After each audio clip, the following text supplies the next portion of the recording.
দোকান ইমানকণমান জেগা আছিলেগৈ দোকানৰ। মানুহে কৈছে দীপু তোৰ দোকান ধলিয়াই দিলে ন, তই ক'ত যাবি এতিয়া, ক'ত দোকান খুলিবি?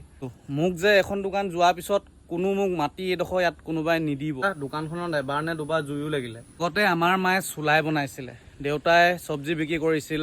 হেল্ল' মোৰ ইউটিউব ফেমিলি, আকৌ আপোনালোকৰ ওচৰলৈ আহিছোঁ নতুন ভিডিঅ' এটা লৈ। আপোনালোকে ভিডিঅ'টো শেষলৈকে চাব। কথা দিছোঁ আপোনালোকে ভিডিঅ'টো চাই ভাল পাব। মোৰ ভিডিঅ'বোৰ যোনে যোনে চাই, বহুতৰে চাগে দেউতাকৰ টকা পইচা সম্পত্তি আছে আৰু বহুতৰে দেউতাকৰ টকা পইচা সম্পত্তি নাই। যাৰ যাৰ দেউতাকৰ টকা পইচা সম্পত্তি আছে তেওঁলোকে চাগে বুজি নাপাব দুখ কি হয়, আৰু যাৰ যাৰ দেউতাকৰ টকা পইচা সম্পত্তি নাই তেওঁলোকে ভালকৈ বুজি পাব যে দুখ কি হয়, ষ্ট্ৰাগল কি হয়, কিমান কষ্টত আগলৈ আগবাঢ়িবলগীয়া হয়। আগতে আমাৰ মায়ে চুলাই বনাইছিলে, দেউতাই চব্জি বিক্ৰী কৰিছিল, ভঙা চিঙা বিক্ৰী কৰিছিল। মই দেউতাৰ লগত ভঙা চিঙা বিচাৰি গৈছিলোঁ। দেউতাই হেণ্ডেল ধৰিছিলে আৰু মই পিছফালে ঠেলি ঠেলি গৈছিলোঁ। ধান চাউল কিনি খাবলগীয়া হৈছিলে। চাউল বাৰু এতিয়াও আমি কিনি খাওঁ, ঠিক আছে, কিন্তু তেতিয়া সময়টো কথা বেলেগ আছিলে। মায়ে যিটো চুলাই বনাইছিলে, চুলাই বনোৱা পইচাৰে আমি চাউল কিনি খাবলগীয়া হৈছিলে। আমাক মা দি পঢ়ুৱাবলগীয়া হৈছিলে, গাড়ী ভাড়া দিবলগীয়া হৈছিলে। কি কৈছিলে, বুঢ়াটোৱে যিমান মাটি বাৰী আছিলে ন চব বিক্ৰী কৰি দিছিলে। মাটি বাৰীনো আগতে ধৰি লওক তামোল পাণ দি দিলে মাটি বাৰী দি দিয়ে ন, কিমান মাটি বাৰী আছিলে, চব বুঢ়া আমাৰ দদৌৱে চব বিক্ৰী কৰি দিছিলে। মাটি বাৰী নাছিলে। ভাবি চাওক কিমান কষ্টত আমি ডাঙৰ হ'বলগীয়া হৈছিলে, তেতিয়া দেউতাকৰ সম্পত্তি নাথাকে। আপোনালোকে যে দোকানখন দেখিছে, আমাৰ দদৌৱে 40 বছৰ আগতে দোকানখন খুলিছিলে। এইখনেই মোৰ সম্পত্তি বুলি ক'ব পাৰি। ৰাস্তা কিনাৰত দদৌৱে যেতিয়া দোকানখন চলাই আছিলে তেতিয়া দোকানখনত এবাৰ নে দুবাৰ জুইও লাগিলে। তাৰপিছত দদৌ ঢুকোৱাৰ পিছত দেউতাই 3 বছৰ চলালে, 2013 চনৰ পৰা ধৰি লওক 15 চনলৈকে। আৰু 15 চনত ডাঙৰ ধুমুহা এটা আহিছিলে ন, গোটেই দোকান উৰাই নিকিনি সেইফালে পেলাই দিলে বুকিনি। দোকানখন যেতিয়া ধুমুহাত ভাঙি শেষ হৈ গ'ল, তাৰপিছত দোকানখন 4 বছৰমান তেনেকৈ পৰি থাকিলে। 2016 চনত মই কেৰেলা গ'লোঁ, তাত 3 বছৰ থাকি 2019 চনত আকৌ ৰিষ্টাৰ্ট কৰিলোঁ। তেতিয়া সৰু মৰুকৈ দোকানখন খুলিলোঁ। 27,000 টকাত মই দোকানখন যেতিয়া ষ্টাৰ্ট কৰিছিলোঁ, চাই লওক, দেখিছে আপোনালোকে ওপৰত দিয়া আছে কিমান সৰুকৈ মই দোকানখন খুলিছিলোঁ।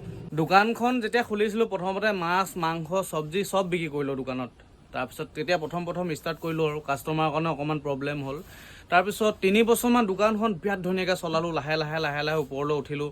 সেইটো সময়তে আহিলে মোৰ জীৱনৰ আটাইতকৈ ডাঙৰ দুখৰ সময়টো। ইমানে আহিলে মানে মই আপোনাক ভাষাৰে বুজাব নোৱাৰোঁ। তেতিয়া মোৰ মানে মনত ভাৱ হৈছিলে যে দেউতাৰ সম্পত্তি কিয় নাই, এই দোকানৰ পিছফালে মোৰ দেউতাৰ সম্পত্তিখিনি কিয় নহ'ল।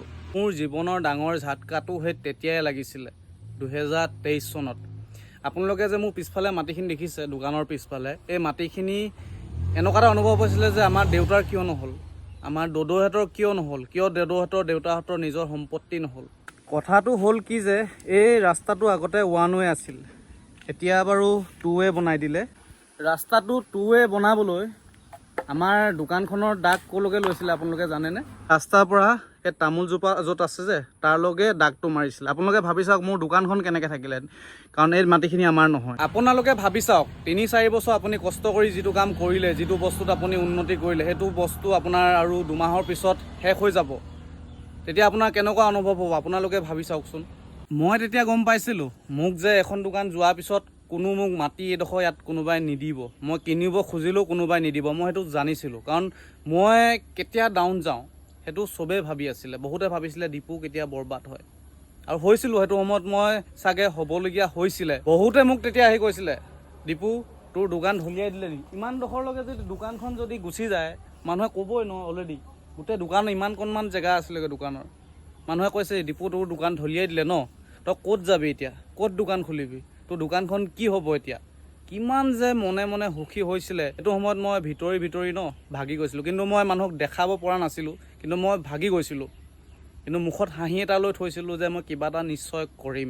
আৰু সেইটো সময়ত যদি মই কাৰোবাক ক'লোহেঁতেন যে মোৰ এনেকুৱা প্ৰব্লেম হৈছে, মোক কোনোবাই সহায় কৰিলেহেঁতেন জানো? মোকতো কেতিয়াও কোনো সহায় নকৰিলেহেঁতেন। সেইটো সময়ত দেউতাৰ ওপৰত ইমানেই খং উঠিছিল ন, ক'ব মন গৈছিল যে দেউতা কিয় আমাৰ কাৰণে আপোনালোকে একো কৰি নথলে। বিলিভ কৰক আপোনালোকে, এইবোৰ কথা আজিলৈকে মই দেউতাক, মই যিমান কষ্ট পালেও, মই যিমান কষ্ট পাইছোঁ যদিও মই দেউতাক নক'লোঁ যে কিয় আপুনি আমাৰ কাৰণে একো কৰি নথলে। মই যিমান পাৰোঁ মই নিজেই কৰিছোঁ। আজি মোৰ বয়স হৈছে 27 বছৰ। এই 27 বছৰ বয়সত মই যিমান কথা শিকিলোঁ, যিমান ষ্ট্ৰাগল কৰিলোঁ, বেলেগ কোনোবাই চাগে ইমান কষ্ট ইমান ষ্ট্ৰাগল সহ্য কৰিব নোৱাৰিব। চাওক এতিয়াও মই কিমান ষ্ট্ৰং হৈ আপোনালোকৰ আগত ভিডিঅ' বনাই আছোঁ। মোৰ ষ্ট্ৰাগলৰ কথা কৈছোঁ। কেতিয়াও হাৰ মানিব নালাগে জীৱনত। মই কেতিয়াও নামানো। মোৰ বহুত সপোন আছে আগলৈ যাবলৈ। যাম, আপোনালোকে দেখিব, চাই থাকিব। যিমান প্ৰব্লেম আহে মতলব নাই, গোটেই প্ৰব্লেমখিনি ফালি মেলি হ'লেও মই আগবাঢ়ি যাম আৰু আপোনালোককো লগত লৈ যাম। আজিলৈ ইমানেই। আকৌ লগ পাম আপোনালোকক নতুন ভিডিঅ' এটাৰ সৈতে। জয় আই অসম।